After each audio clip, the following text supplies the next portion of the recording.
Bom dia, senhoras e senhores aqui presentes.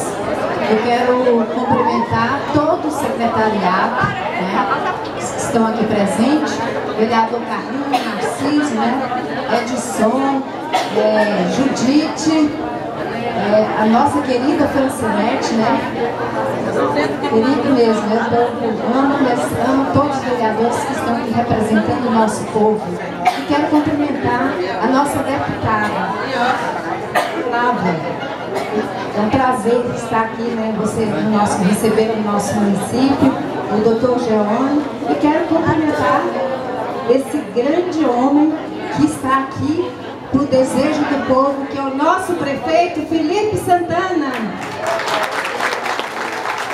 Quero cumprimentar também, gente, posso deixar de cumprimentar o nosso secretário de saúde, né, pessoa muito querida, especial, batalhador Leozinho, a nossa querida secretária de promoção social, que é a Vanilde, e toda a sua equipe, e dizer a vocês que hoje é um dia muito especial, um dia da saúde, né, porque a saúde nós temos que ser preventiva e cuidada.